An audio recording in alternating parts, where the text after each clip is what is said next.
because I think this is probably one of the biggest issues that people struggle with. Those who are trying to be better, and even those who aren't even on their personal development journey yet, let's say, is the setbacks are probably the hardest part. Is how you get through it, reminding yourself of the bigger picture, or is there another technique or way, or it could be multiple, but how do you get through those rough patches? I think my classic, my dad's classic saying when we were growing up was "figure it out." Right? There's this hilarious story of my brother was riding his motorcycle down the street and he ran out of gas. My dad pulls up next to him and he drops down the. He was following him in the pickup and he rolls down the window and he goes, "Figure it out." Right? So I just think you got to keep grinding by any means necessary. If you get set back, bad things happen to everybody. So you got to be thankful for the good times. When the bad comes, you just got to keep your eye on the prize. You just got to push yourself every day. And if it's harder to push yourself, then push yourself harder. Right? I would Yeah. say the best way to keep the bad time to keep grinding through the bad times is to stay on your routine. I think routine is huge. And I think bodybuilding taught me that routine, and now I'm able to apply it to my everyday life. Hey everyone, welcome back to the 1% Better Pod. I'm joined today by Max Morabito. We're going to get into bodybuilding and personal development. So, starting out, I would love to understand, what was your journey into bodybuilding? What did that look like? So, it's actually like a funny story. I would say the two things are, with COVID and my mom. So, growing Okay. up, I was huge into sports and everything. I loved, um, just working towards a goal with a team and whatnot. And, I was committed to play lacrosse in college. And then obviously COVID took that all away.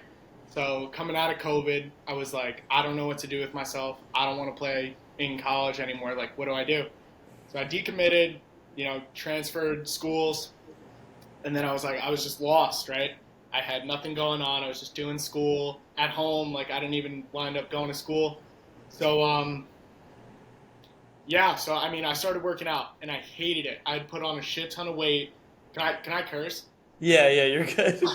Yeah. I put on a lot of weight during COVID, and it was just like, I was at a really low point in my life, Hmm. and I had lost lacrosse. I really had nothing going. And so I started working out and I would drag my feet in there every day. And day after day, I would just, hate it a little less and just work out a little longer every day, here and there. And then before I knew it, I loved it.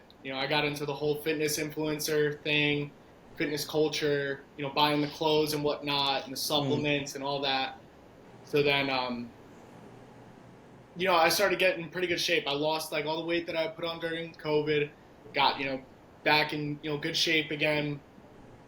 And I had ran into my mom's old bodybuilding coach, which brings me into my next point, which is my mom. My mom competed in women's physique when I was like Man. 13 and 14. So she had Okay. done like 3 or 4 shows. So I had been around it. I had seen it, but I had never, I don't think I was old enough to understand it fully, like the lifestyle and whatnot. So I ran into her coach, and he was like, "Dude, like you got great shape." Obviously, my mom being a bodybuilder and everything, that helped me out. You got great shape. Like you should try it out. Like what's the worst that could happen? So then he took me on as a client. He's still my coach today, and my mom was all for it, and she loved it. And that's really how I got started out. You know, Yeah. and I'm super grateful that I found it when I did, because I feel like a lot of people get trapped into like I'm not I don't think it's a bad thing per se, but like the college like drinking culture Hmm. and whole like going out thing, and I felt like I was going down that road, and yeah. Yeah. We're going to dive into the college culture in a minute. But going back to what you said previously, it seems, and correct me if I'm wrong, because obviously you probably know more bodybuilders than I do, but I do have, you know, a bunch of friends that are into like fitness culture or whatnot. It seems like most of the people that get into it, especially to the level that you got into it, have a combination of they want to fix their physique, whether it's, for me, it was putting on muscle. I was always like ultra skinny as a kid, and I just, no matter what I did, I couldn't gain weight or lose weight. and then usually combined with some sort of mental or like motivation or life struggle. Whether it's like you don't have something going for you, you kind of feel lost, or maybe you're upset about something, you don't know exactly what. It seems like there is some kind of combination of two of those things, which in my experience has been like that extra push. Because I think, and I saw a tweet about this today actually that I thought was pretty interesting. I don't know if that's what we're supposed to call them anymore, but whatever. But and it said how you can't just have a goal, right? Like let's say we're talking about the gym, and your goal is to lose weight, your goal is to gain weight. Like yes, having the goal is probably the first step, but usually you have to also be not running away from something, but yes, basically running away from something. Like basically getting pushed at both ends. So you're getting pushed by something and then pulled by a goal was kind of how it was framed. I'm not sure like if you felt that you kind of experienced that with you were being pulled by you wanted to lose weight, but also pushed by you didn't have the sports that you used to have, and you were looking for something new. Yeah, no, I 100% agree. And I don't, everybody who I know who does compete or is, super into the gym never started out like, oh, yeah, like I want to, just better myself even more. It's always, Yeah. I think you have to hit you know, like a super low point to, want to better yourself like that. And what Yeah. you were saying with the push and pull, I agree as well. Yeah. Yeah, I mean, nobody at their best thinks that they need to push themselves further. You need to like hit ground zero to be able to build yourself back up. Yeah. And that's a good point. Do you think is there a point for you where you would say like this is it? Because I think that's something that I've been asking a lot more people that come on, and I've heard some interesting answers. Like, do you have a line in the sand that you say, okay, like once I hit this point, I'll be pretty satisfied, or at this point is the process of continual improvement like the goal itself now? It's not. There's not really an objective end that you're going toward. Yeah, no, I mean, I don't know if you're aware of Chris Bumstead. Not. I Okay, don't so believe. he is like he's at the top of the game of bodybuilding right now. Like the big Okay. like Mr. Olympia, it's like Okay. the big prize in bodybuilding. He's won 4 straight, and he's still going for more. So like I Hmm. see him and how he's still motivated to get better and get bigger, get leaner every year. Like I think it's the same way. I don't think you could ever. Bodybuilding is one of those sports you could always do something more. You could always bring a better package, no matter what it is, whether it's more muscle or better conditioning. So I don't believe that there's a, if I get to this point, I'll be satisfied. I think there's certain I've learned over time that certain benchmarks you have to, be happy with, right? I think Hmm. for a while I was never satisfied with my progress. I'm a very much, oh, the next thing's got to happen, next thing's got to happen. Whether it was, putting up a new personal record or hitting this weight or whatever it was, there's always a better number, right? Yeah. So then how do you manage your own, I guess, expectations and happiness if there's no, quote unquote objective end, like once I hit this weight I'm good. So if we take that away, how do you not go down the rabbit hole of never being satisfied with life because or never satisfied with your endeavor because you haven't there is no end. So how do you continue to be happy with that? I think that's something I struggle with every day. I don't think I've ever found, happy medium because, the thing I'll hear from people is, oh, you're doing better than, that person or you look better than that person. Like the Hmm. big thing I hear is you look better than 99% of people. But I don't care about 99% of people. I care about the person that I could look like tomorrow, right? Yeah. I care about what my maximum potential is. And I think it's a good problem to have in a way. I think it's, it pushes you to be better every single day. But it's Hmm. just on the other side of that, back end of the coin, it's kind of, a mental struggle every single day. Yeah. And yeah, that was kind of a tough question because I agree as well. That, I mean, my favorite quote of all time is, "Don't compare yourself to someone else today. Compare yourself to who you were yesterday," which I think is I similar to what you 100% just agree. said. Yeah. Um, and I think it is tough, as you mentioned. But the other way that I've heard people describe it or look at it or frame it is, life is hard either way, and I'd much rather be working towards something than being in the opposite boat, which is my life is equally as hard probably, but I'm not working towards something. Or maybe I'm equally unhappy is a better way to put it. Like, you can be unhappy in any situation, right? And if you're moving the needle forward in whatever you choose, you're more likely going to be able to find some kind of satisfaction or contentness in that rather than wondering what if. Because I think that's my biggest fear, which is my kind of push, as we were talking about before, is like, I don't want to look back on my life and have regret because I didn't do something. It's different to have regret like for other reasons, but if it's regret over not doing something that I could have just tried, that's something I don't ever want to have to face. Yeah. I think, to work back on what you were saying with the comparison quote is that I think a thing, quote that I think about almost daily is comparison is a thief of joy. If you're Mm-hmm. constantly comparing yourself to other Mm-hmm. people and, whether it's, oh, I'm better than them or they're better than me, like, you're never going to be happy.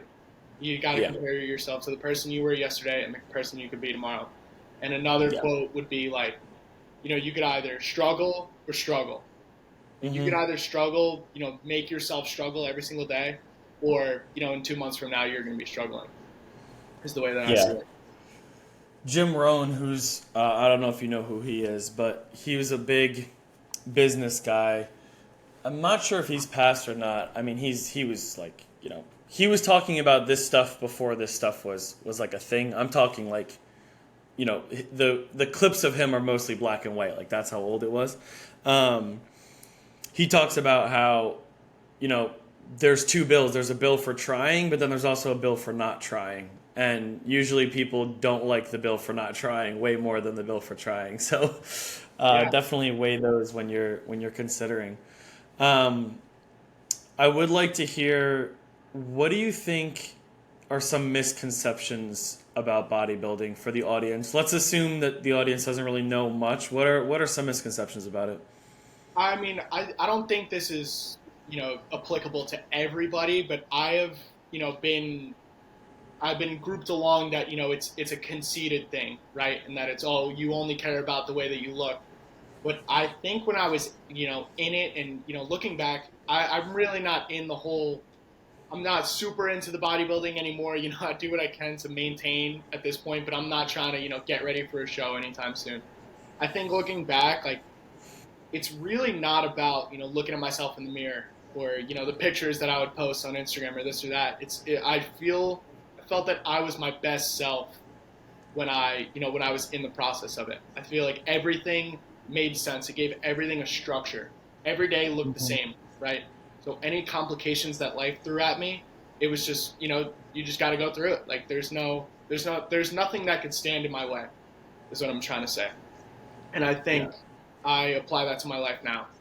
It's that if I can, diet this hard and still go about my life and still do school and still, work two jobs, then I can do anything, right? Yeah.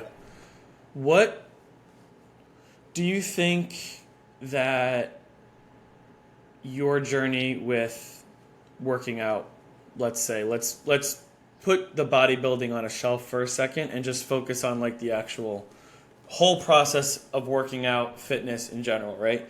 Do you think that is what brought you into personal development, or do you think it was the other way around that kickstarted you? Like, you just wanted to be a better version of yourself, and that's kind of what led to working so hard on fitness? Or do you think it was a little bit more? I understand they could have went hand in hand. That along the way of you working up to wanting to do a show, you also realized like, okay, like I also want to work on myself mentally, health wise, not just my physical appearance. I think the physical led into the mental, right? Because I Okay. think I was so young and I mean, I'm still young, right? But this is, looking back. But I only started working out 3 years ago, right? And I think I Yeah. can tell you, I am a completely changed person, right? It's not even the same person. And I Hmm. think like just the physical, I got so obsessed with the progress of it. With I was 230 pounds coming out of COVID. I had never been that heavy in my life. Being 5'8" and 230 pounds is really not a good look, and I didn't hold it well either. And it was just like, watching that scale drop every day, feeling better when I went up the stairs in the morning or sat out of bed. I think, that motivated me so much that it also wanted to make me, feel better mentally. Because also coming out of COVID, I was at a super low point, right? I was super isolated. All the people in my life had went away to college, and it was just me at the end of the day. And Yeah. it was a very hard time. But I think the gym got me through that, right? Yeah. And what to circle back on what you were saying earlier, I think a lot of people find themselves in that situation, and that's why you get so obsessed with the gym, right? Yeah. Like I see these, people who are, and I was in their shoes once too, where you get so obsessed with the gym culture and the gym, and it feels like it's your whole life. Like the same way people get addicted to video games or whatnot, it's such an escape from regular life. Hmm. Yeah. I also think there's two important things there. One, I'm a huge believer that you can't even achieve mental health, however you want to describe what peak mental performance, peak mental state is. I'm a huge believer that you can't even begin to get there until you've taken care of yourself physically. Um, and that doesn't mean you have to become a bodybuilder, but I think there's building blocks, and I think that your physical is one of the more foundational. Your health and physical fitness is one of the foundational pieces to be able to even attempt to get to your mental best. And the second piece there, I think the gym and just fitness in general teaches people so many skills that are needed to be the best at anything, right? So some big ones are what you were saying about the scale, like being able to quantifiably measure something. Anything that's tracked can be improved. Like generally speaking, right? Like if you start tracking your finances, you're probably going to do a better job managing your money. You start tracking your weight, and your calories, you're probably going to do a better job managing your weight and your health. If you don't have any numbers to go off of, you don't know how to measure progress other than how you feel about it. And how you feel about something, and I'm sure you can speak on this because I do know you outside of this interview and I do know about some of your experiences with the show. Right before your show, when you probably look the best, you can also feel the shittiest because you're starving yourself to be able to be like the leanest, right? Oh Is yeah, that absolutely. yeah. So you can't judging your progress based on how you feel is terrible because you could be 10 times where you were 3 months ago but just feel like shit that day about it, right? So I think that's another key aspect is I think going to the gym, health, fitness in general, that whole culture teaches people who might not have otherwise thought about it, because that's my big thing is that a lot of people who end up doing this, you see a lot of these guys start a business or they kind of break out on their own and start doing other things because they understand so much about delayed gratification and putting in showing up every day, which again obviously you would be able to speak to, but I think that's the hardest part about the gym is that everyone goes and they're like, oh, I don't see results, so I'm going to stop. But it takes weeks, months, years, and that's just showing up. That doesn't even encompass all the things you have to do outside of the gym. Yeah, no, I 100% agree. And I think that was a point that I was trying to get to earlier, but I just couldn't find the words. And you took the words out of my mouth. Like, it's such a slow burn that it's every single day. It's not like bodybuilding. When you're in that contest prep, it's every second of every day for months on end. And it's not like it's something. I think the difference between bodybuilding and other sports is that it's a 24-hour sport and it's only you at the end of the day, right? Like you're living from meal to meal, from workout to workout, from sleep to sleep. It's not, it's not like a football game where you go out, you try your hardest for, 2-3 hours, and then it's over. It's, what am I, what food do I need? What, when's my next workout? And, and that's why I think it, it taught me so much about, just being able to put the work in day after day. And now I think I'm able to apply that to my daily life now. And I think it makes me a better person in the end. How, because obviously you just touched on there, like what it's really like leading up to the show mentally. How do you balance other aspects of life, or do you not, leading up to it? Like, how do you manage your time and your focus and your energy? Or is it really just, it's the show comes first and then everything else is second to that? Yeah, that's something I really wanted to get into, because I feel like that is something people really don't understand about the whole sport, is that it takes so much sacrifice. It's not a balance. I did my first show made in August 2022, and I started the preparation for that in May of 2022. Right. So what a typical day in that span would look like is wake up, 6:30, do 30 minutes of cardio, fasted, take a bunch of stimulants because so your body warms up and you sweat as much as possible. Eat a meal with no carbs, wait 3 hours, eat another meal with no carbs, wait 3 hours, eat a little bit of carbs, wait an hour, go work out, eat again, eat before you go to sleep, do the same thing the next day, like a dog. Eat the same thing every day, wake up at the same time, do the same thing every day, right? And it is so mentally draining that you have to choose what aspects of your life you're going to sacrifice. Like, I could tell you, at the end of the day, it came down to three things for me: bodybuilding, school, and work. I had to work to be able to put the money, in my pocket to be able to pay for the certain various things that I needed to pay for to do bodybuilding. I had to obviously go to school, and then, bodybuilding.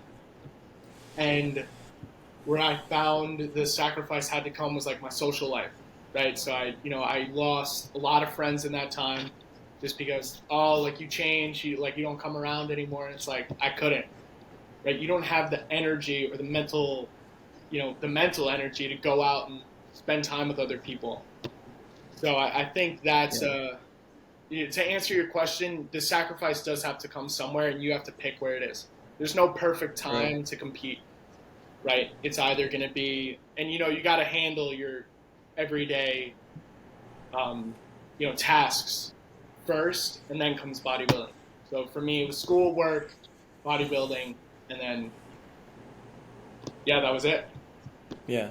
What was it like losing friends, feeling a little bit isolated due to your social life? What was that like going through that? I think I touched on it a bit earlier. It was a very isolating feeling.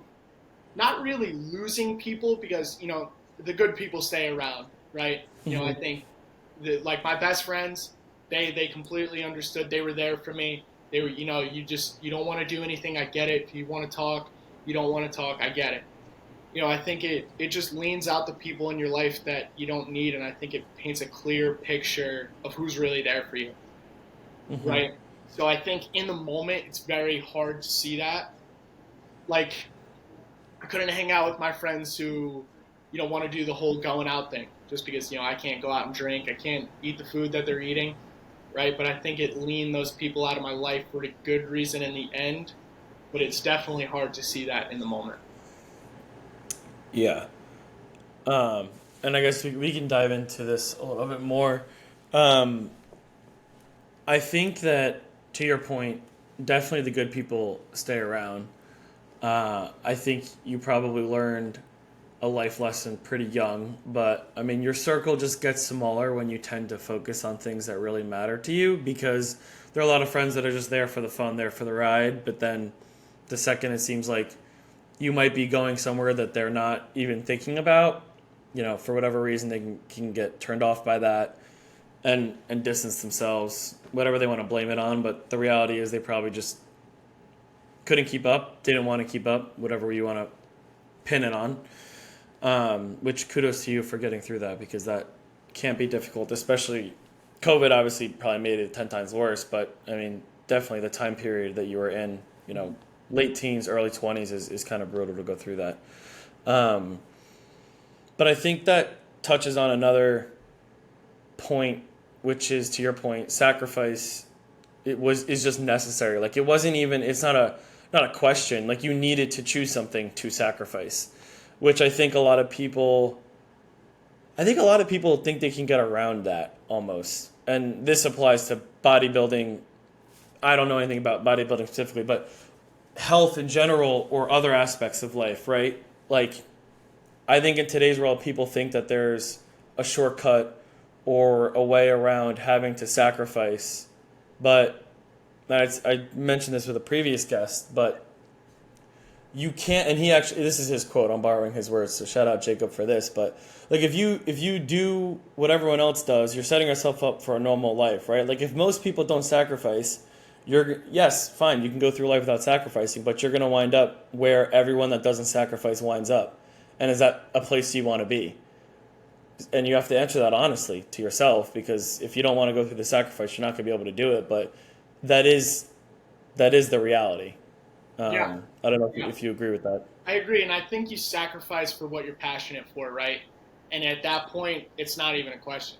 Like, to me, looking back, was it hard in the moment to, lose friends that I had grown up with my whole life because, they wanted to live their life and I couldn't live my life that way? Yeah, it was definitely hard in the moment, but I knew, to me, it wasn't even a question. Like, bodybuilding was my passion, and it still is. It still is. I want to, circle back to it someday, but it's, I didn't even think about it. I didn't even think twice. It was, you don't want to hang around? All right, see ya. Like, I'm going to do this and I'm going to be the best at it. And I think, like you said, like, there's no, if I wanted to do the whole, going out and drinking thing, there was no doing bodybuilding, right? So you got to sacrifice what you care for. And there's no not sacrificing for it. Yeah. No and like you were saying. No, you go ahead. No, that was it. Like, there's just, there's no shortcut to that sacrifice. Yeah. And I mean, that's actually a pretty good point. I don't think there is such a thing as not sacrificing. It's just whether, I think it falls into two categories: what you're sacrificing and when. So, you know what I mean? Like, fine, if you want to live a life of comfort now, that's fine. But you're then sacrificing a better version of you or a better life further down the road. Or you can put in the work now, follow your passion, whatever it is, go after it, make the sacrifices now, and then get where you want to be. Either way, you're sacrificing something. It's just, at least this way, one, you're choosing, you have agency. You're not just sacrificing out of not doing something, right? You're actually choosing to go after something every day. And it probably gets you closer to where you want to be. So, I mean, I definitely think sacrifice is an important lesson that everyone should consider, because you are sacrificing something. There's always two sides to every decision, right? Like, there is no decision and then there is a decision. People think, like, when they have a choice, they have a decision to make, but there is such a thing as, like, there are consequences to no decision at all, right? That same can be said for, like, taking action versus not taking action, but yeah, no, and I think, like, that's, like, a good, like, to, like, sum up that point. Like, in a way, like, if you're not willing to sacrifice for your passion, is it really your passion? Like, or what does that say about you, in a way? Yeah. No, I totally agree. I think a lot of people are lost. Also, for the younger audience out there, there's a fantastic book that I think everyone should read related to this. I don't know if you've read it, Max, but it's called So Good They Can't Ignore You by Cal Newport. He talks about how follow your passion is really bad advice when you're younger, because following your passion in terms of, like, career, this is mainly focused on career stuff. If you're following your passions might change, right? But there are these things behind your passions that are actually what people value, where it's like, for example, you saying, like, becoming the best version of yourself, having authority, constantly working towards something. Those are the things that actually matter, but how you get there can be different for everyone. The real crux of it is being consistent and showing up every day at whatever you choose to do, right? Like whatever you think you might be passionate about, showing up every day eventually makes you passionate about that because of the things you get out of it. So for your example, right, like maybe you didn't know you were going to be passionate about bodybuilding, but you started showing up to the gym every day, and then eventually that turned into what you wanted to focus your time and energy to. But had you not showed up every day for probably months, I'm sure, before you really realized that this is what you wanted to do, like that was a necessary step, being consistent, to get you to this, what you now describe as your passion, right? Do you feel like that kind of describes how you got there? 100%, definitely. It wasn't, you know, I, when I started working out after COVID, I hated it. I would only go for 20 minutes, if that, every day. And I would just maybe, 3-4 times a week. I would try to go every other day, in between my online classes or whatnot, because I had nothing else better going on. I would just drag myself into the local Planet Fitness. I would wear, a sweatshirt because I couldn't look at myself in the mirror without a t-shirt on. And the slow burn of, dragging myself every day made me fall in love with that daily struggle. Putting myself through that daily, hardship made me fall in love with it. And it's, still something that I follow today. Yeah. I mean, and you just reminded me, have you seen, I'm trying to find it now, but I don't think I'm going to be able to find it, but have you seen the meme about like the different phases of the person who goes to the gym? And it's like they start out in a sweatshirt because they hate how they look. And then they go to like a cutoff because then they start liking how they look. And then it's like you get to like the demon stage where then they go back to the hoodie, like it's hood up, over the ear headphones, like hat. That just reminded me of that it always comes full circle. Oh, yeah. But I'll throw that in the show notes, or maybe in the post-production I'll put it on so the viewers can see. But the way that I see it is like body dysmorphia is like a U-shaped curve, right? Where I guess it would be upside down. Like, it's like you start out with body dysmorphia, you start to like the way you look, and then it's like once you start like really looking good and really like liking the way you look, then you're like, fuck, like I gotta look better. Like yeah. Or sometimes like something I experienced recently is when I moved, I had to obviously like go to a new gym, and it was the gym I go to now is like there are just some units in there, and I'm like, I mean, for someone who's like, I mean, I'm 6'2", I'm like smaller build, but like I'm not a small person, and I go in there and I'm like, Jesus Christ, like there are just some behemoths here. Like, oh my God. I think, one thing, thinking of it now, I think there's huge value in that though, right? Because I think you grow to the atmosphere that you put yourself in. Like I started out at a Planet Fitness, right? And then I started to get bigger and stronger, and and then I grew out of that gym. So then I went to another commercial gym, and then I grew out of the commercial gym. So I went to a bodybuilding gym, right? And I think just the development of the atmospheres that I was putting myself in really furthered my success, right? You got to surround yourself with like-minded people to build that. And you could apply that to anything, right? Mm-hmm. To circle back, I was leaning people out of my life with bodybuilding, and my obsession, I would call it an obsession with working out, but at the end of the day, like it brought new people into my life who had like-minded interests and, who motivated me every day. Right. So I think there's big value in that. Yeah, that's actually, I love that. And it 100% applies to other areas of life.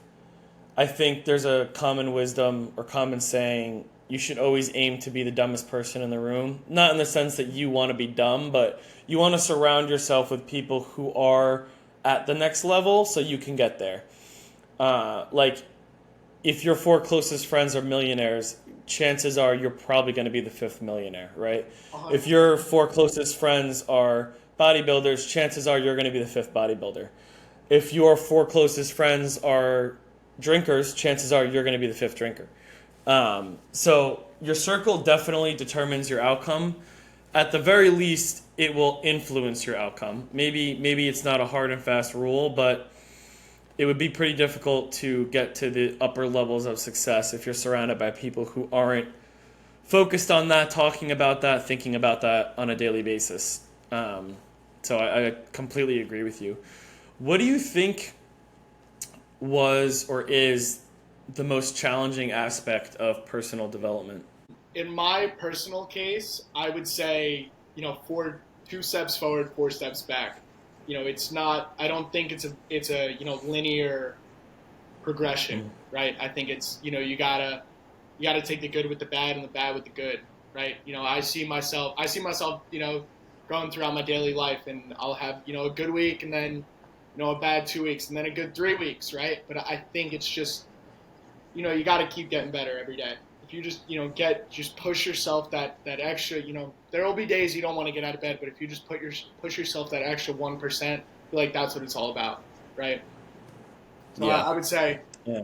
the the thing that I've struggled with the most is when I'm having those bad days or weeks, it's just it feels like I'm getting nowhere. It feels like I wound up just Hmm. right where I started, but you got to look at the big picture. Is that how you deal with those setbacks? Because I think this is probably one of the biggest issues that people struggle with. Those who are trying to be better, and even those who aren't even on their personal development journey yet, let's say, is the setbacks are probably the hardest part. Is how you get through it, reminding yourself of the bigger picture, or is there another technique or way, or it could be multiple, but how do you get through those rough patches? I think my classic my dad's classic saying when we were growing up was "figure it out," right? There's this hilarious story of my brother was riding his motorcycle down the street and he ran out of gas. My dad pulls up next to him and he drops down he was following him in the pickup, and he rolls down the window and he goes, "Figure it out," right? So I just think you got to keep grinding by any means necessary. If you get set back, bad things happen to everybody. So you got to be thankful for the good times. When the bad comes, you just got to keep your eye on the prize. You just got to push yourself every day. And if it's harder to push yourself, then push yourself harder, right? I would Yeah. say the best way to keep the bad time to keep grinding through the bad times is to stay on your routine. I think routine is huge. And I think bodybuilding taught me that routine, and now I'm able to apply it to my everyday life. It was such like I was trying to articulate earlier, it's such a structured sport. You do the same thing every single day. You just work out a little bit more or do a little bit more cardio gradually, and you eat a little bit less gradually, right? But you don't really feel the change until you feel like shit. But Hmm. that's a story Hmm. for another day. But you you gotta stay in that routine, whether it's finding your thing, eating the I think eating the same things is huge. Hmm. Exercise regimen is huge. Things that you do for yourself are huge. I think routine is my way of getting through those bad times. I love that. I think routine, so I was referencing like the blocks before. Routine is actually the one that I have under physical. So it's routine, physical, mental, and then like actualization. But again, we can get into that at a different time. But yeah, and in all my dealings with mental health and hitting quote unquote some rough times, rock bottom, however you want to describe it, routine is definitely something that, especially now, I think post COVID world, it's becoming infinitely more important because one, COVID kind of showed you how quickly life can get turned on its head, and then your routine is just like, what is your routine when you're confined to your living space? You know what I mean? Like it's really hard, and there is no. And Jordan Peterson, I think, said this, but um, you can't achieve any level of like mental health, mental wellness without a routine. Your brain needs predictability in some way. I'm not saying you need to be like as Reza mentioned as a bodybuilder, but you need to have a general flow to your day and predictability because otherwise your brain is just in a constant state of like what is going to happen next, Oh yeah. and that's usually not a good place to be. But to your point, again, bodybuilding seems, and I just think health, working out, like fit, like just general striving for fitness teaches so many of these lessons. So I think it's invaluable. What would you say, what is your recommendation for getting over that initial, like for someone who's not working out that often, what's your recommendation to jumpstart your fitness journey? Like for the average person, not going into bodybuilding, but just to hit the gym and live a healthier life. Yeah, I mean, underlying, you got to do it for yourself. Like, you can't do it for other people because other people will come and go. You got to do it for the person in the mirror. I think that's, it has to be your underlying motive. If you're not, then it's just not a sustainable approach to it. Which brings me to my next point: is you got to find a sustainable way to keep exercising, keep dieting. Right? You could eat and train like a bodybuilder for a week, but then if you don't do anything for 2 weeks, what was the point of the week? Right? Yeah. So Yeah. I think that's a big way. Find something that you could do. You find something that you can make your new way of life, right? Whether it's eating, whether it's I like the structure. So I still eat the same thing every day, right? Because I don't really need that versatility. I ate the same thing every day for 6 months. Like, I really don't. Anything excites me now, but just find a way that you could do it sustainably. Like, my thing now is, like, I'll eat good 5 days of the week, Monday through Friday. Saturday and Sunday I'll not eat whatever I want, but I'll have a good time. I'll work out 5 days a week. I work out during the week, and then Saturday, Sunday, it's my time, right? So I think sustainability and doing it for yourself are the biggest things. I love that note about sustainability. There's a great book, Atomic Habits. I don't know if you've read it. You'd probably really like it, but he talks about how you can't go from doing like nothing to doing it all. Like, it's just a recipe for failing and just a cycle of doing nothing and then doing everything and then doing nothing and then doing everything. Like, if you don't work out at all, start going 2 days a week. Don't try to go 7 days. You're never, even if you do that, chances are there's no shot in hell you're going to do the next 7 days after that. So like, gradually get there, right? Don't just sprint at it because you're probably just going to burn out. So I definitely agree on the sustainable note. And so what would you say to the people that do work out, but maybe they're really hard on themselves and like they can't even give themselves the 2 days of rest? Because I find myself in that situation where once I establish some good habits, I'm like, you're a piece of shit if you don't like go to the gym today. And it's like, maybe I went 6 times already this week, but like, how do you kind of handle that? What's your approach to that situation? So, like I was saying, I got addicted to the progress, right? And I thought, direct input, means, direct output, right? The more you go to the gym, the more you're going to grow. But I found that when I increase my rest times, in it just a, strictly fitness sense, when I increase my rest times, that's when I saw the most growth and the most strength. Because you're not growing when you're working out. You're not. You're growing when you're recovering, when those muscles are building back, right? So I can tell you, there was times where I wasn't taking a rest day for 2 weeks, right? And there was times where I was only working out when I was really hardcore, like trying to put on as much muscle as possible, where I was working out 3 to 4 times a week, and I was seeing huge, like major growth, right? So I think it's like, it's a business philosophy, and I can't, it's not like a linear progression, of, direct input means you're going to grow. I think it's, very, you need that rest time to recover, and, that's how you get hurt, and that's, you just grow when you recover. Yeah. Yeah. Do you follow Alex Hormozy at all? I do not. Okay. He's this like bodybuilding guy who, I don't think he does shows, but he's a gym buff is a better word, who ended up like starting this really successful gym business where he scales chains. Like, he scales chains of gyms. And now he's like an entrepreneur worth like $100 million, whatever. But he's also an extremely intelligent person and businessman. And he wrote something the other day that was I thought pretty insightful, that is true, but I'd never thought of it that way. He was talking about how for muscle to grow, you break it down 1,000 times and it gets rebuilt.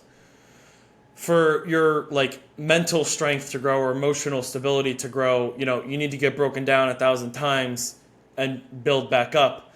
But in the muscle case, your body does it without you even trying. Like your body will just repair itself. But in the mental case, there's a lot more reliance on you, the individual, to say, I'm gonna get back up, I'm gonna repair, like I'm gonna get through this, and I'm gonna come stronger the other time, right? Definitely. Which I think is a pretty cool comparison to thinking about the same way you break down muscle and build muscle is the same way that you can break down and build mental strength. Definitely. Definitely. I mean, it's like we were talking about earlier, nobody wants to better themselves who's doing great, right? And I think there's a large connection with bodybuilders or just people who are largely into the gym and getting their heart broken. It's the typical like, oh, she left me. Like I need to go start working out, right? And I think, wherever you find the motivation, just take it. Just don't take it for granted. Like if you're having all these negative outlooks on life, like put it into something. Don't just sit around and sulk and feel bad for yourself. You got to put those bad, efforts into something. I didn't start out, working out because I, loved the way I look and I wanted to look better. I started working out because I hated the way that I looked when I woke up in the morning. Yeah. So I think, you just got to, again, like take the good with the bad. Looking back, Yeah. I wouldn't trade it for anything. If I could get fat again during COVID, I would get even fatter than I did the first time. Yeah, which is that's another common theme that I see and hear people talk about that have made it to the other side of a really bad time. I don't mean like, your average. I mean like you were in a pretty dark place mentally. Most of the people that got through to the other side, whether it was bullying, a heartbreak, whatever it was, being poor, everyone says the same thing, is that they wouldn't change it for the world. If anything, they'd even make it a little harder maybe because it makes you who you are today. And I think if you're doing anything right, you should want that challenge to I would never want to look back and be like, I want to go back there, right? Like I see my life as constantly improving, not, oh, I peaked here, I peaked then, like, oh, that was the happiest moment of my life. Like, I don't really see that. I like Matthew McConaughey's quote on that where he says, I'm chasing me in 10 years, so I'm never I love gonna reach my role model, right? Like it's just me in 10 years. So yeah, I think that's a great way of looking at it. I love that quote, and I love Matthew McConaughey. I think he is a very insightful guy. I think he just has this like intelligence about him that like you would want to sit down with that guy for as much time as you could, and you're just gonna like be a better person on the other side. Yeah, no, I completely agree. And it's so I love when celebrities come out and you find out how much of like a journey it was for them because everyone just sees the fame and the money and they think like, oh, blah blah blah. But honestly, like even behind you, me, celebrities, not celebrities, like there's a story to everyone, and I think that everyone is. Chamath Palihapitiya is like a really famous investor. Talks about this where he says like the sooner everyone realizes they're just playing their own game, like their life is their own game with their own set of circumstances and their own players, like the sooner people will start to get better at the game of life because we all are unique, we all have unique circumstances, and you can't control the hand you're dealt, and it sucks sometimes. People get dealt some shitty hands, but at the end of the day, all you can do is pick yourself up and try to create the best out of that situation, which it obviously sounds like you did during COVID, and a lot of other people probably have too. I think my note on that would be, I see it in myself in this situation, and that is that when you're at the lows, it's hard to, you're never going to be thankful for a low when you're in it. You're going to be thankful in hindsight. So I think if you just push yourself through and, try to just grind it out and just grind and grind and grind, you're going to look back in a month, 2 months from now, and then you're going to be like, you know what? I'm a better person on the other side of that. Like my advice to be somebody at a really low point, something really shitty happened in your life, you just got to grind through it. And, I wouldn't say see the light at the end of the tunnel, because it's impossible to see the light at the end of the tunnel when you're in the darkness. I would say just claw your way out. Just start grinding. Just start working as hard as you possibly can. Nobody ever regretted working hard. Yeah. And I think, to your point, if anyone listening is struggling or in a bad place, the other piece of advice I would give is, like, that is the worst time to quit or the worst time to give up, right? Like, you're probably near or at the lowest point ever. That's your signal. That's your cue. Like, all right, it's up from here. And as you mentioned, it's probably going to be 2 steps forward, 1 step back, but every extra step is worth it. And to your point, no one would be able to appreciate anything if it was all good or all bad, right? Like, life isn't that. Life is good and it's bad and it's neutral. And you have to appreciate it in the good times. You have to appreciate it in the bad times. And another way is, don't ever let your emotions swing too much in either direction, right? Like, when you're feeling on top of the world, appreciate it, cherish the moment, but also don't let yourself get to a point where you're like, nothing bad is ever going to happen again, because that's just not reality. The same when you get to the low, you can't think to yourself, oh, like, life is all bad, nothing good's ever going to happen again, because that's just never the case for the most part. Life is like this, and then we're kind of in the middle of it. We're a line, and there's ups and there's downs. And your ability to navigate those ups and those downs are what will determine, your level of happiness or success during those times. Yeah, and I think, I'm big into, talking about mental health, whether it be like with my friends or people I meet. And I think, like, I just want to bring light to the situation, because I feel like so many people suffer in silence, and they go through the same thing. They go through the same routine of feeling like shit all the time and just never doing anything about it. Because I found myself in that situation. I want to bring light to that, and that, I'm not a religious guy or anything, but there's one Bible quote that I live by, and it's that Romans 8:18 is that present suffering does not compare to future prosperity. You got to suffer to, reach the highs. Yeah. And also kudos to you, man, because, I mean, you just turned 21, actually. Just turned 21. So,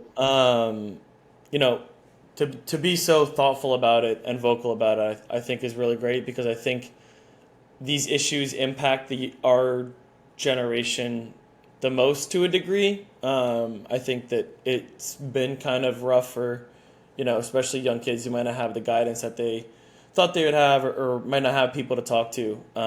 So it's always great to have people who are thinking about that early on. Plus, you think about, what does that look like when you're so aware of it at this age, 40 years from now, right? Like, that's the other way that I think about it, is we have a long life ahead of us, but we only have one. So make the most of it. And if you're working on yourself every day, chances are you're going to wind up in a place that you would want to be.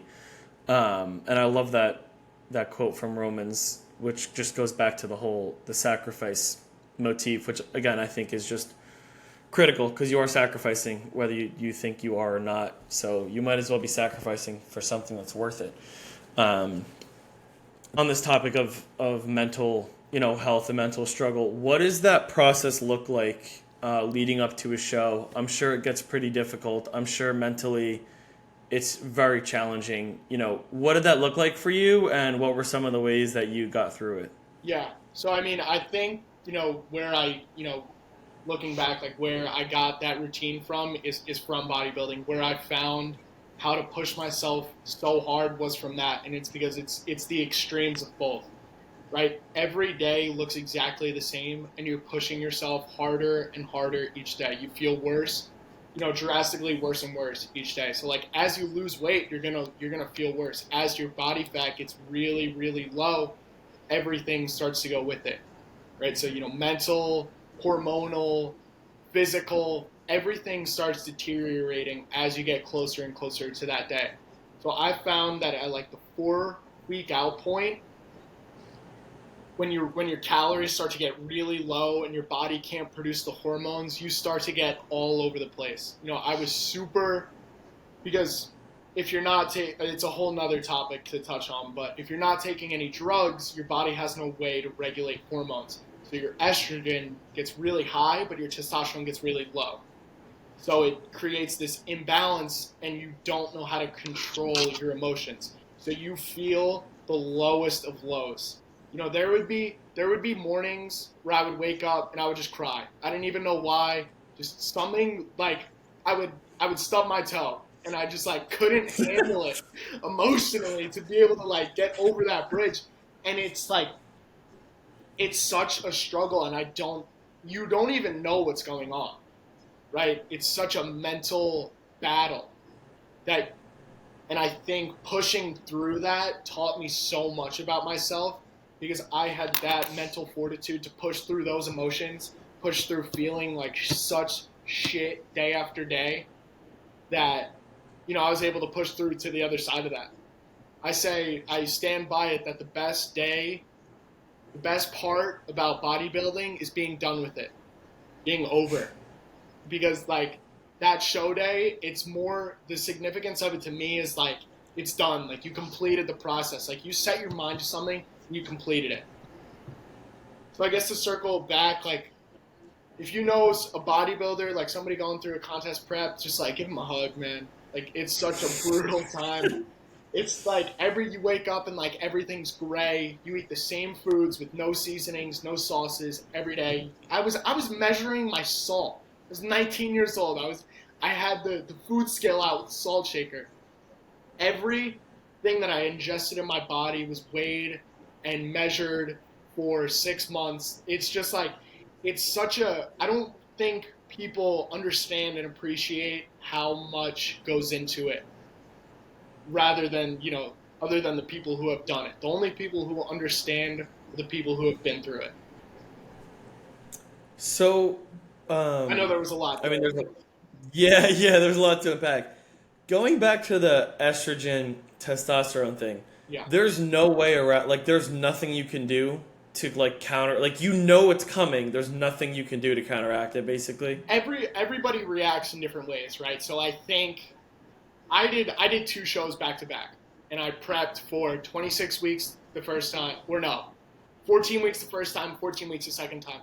So it was so drawn out, and I was so just strung out that I think stress had a lot to do with it, that I was going for so long. But yeah, I mean, because your body fat and the healthy fats that you ingest help regulate your hormones, right? So if you live a normal life and you have, body fat, any sort of body fat, and you're eating healthy fats, that's how you produce testosterone.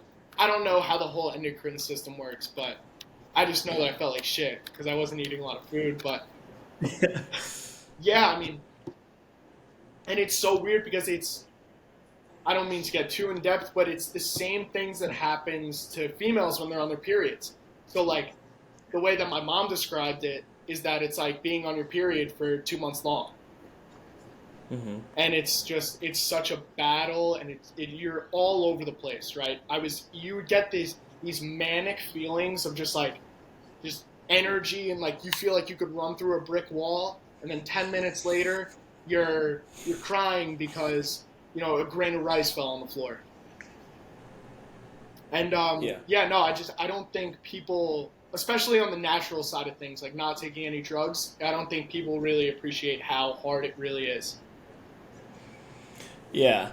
I remember we learned about some of what you just talked about. I studied biology in college, and you don't realize how critical hormones are to so much of your well-being, and that both sexes, male and female, have both testosterone and estrogen. It's just varying levels and varying functions, but they both exist and they're both necessary. That's really interesting, though, to know that's how depleted everything gets. So I guess my question is, because I mean I'm very into fitness. I'm not a bodybuilder, but I have looked into like the different types of fat, like brown fat versus yellow fat, and like the different functions of them. What is it about prepping for the show that dramatically decreases testosterone? Because I guess put another way, at what body fat percentage do you see these symptoms start to arise? Again, everybody, like I see that everybody, like there's three different types of body types, right? And I feel like depending on what you are, you feel worse when you get leaner. I grew up heavier set with more body fat on my body. So I think when I hit again, like I never measured myself. I have a pretty good eye for it now. When I would hit that like 10 to 12 range, then I would start to feel it. I would feel my strength go down in the gym, my energy, libido, all those things. And then when you get really low, that's when it's like you're a skeleton, you have no emotions. It's like just wake up every day, get through the day, on to the next. Every day is closer to the show.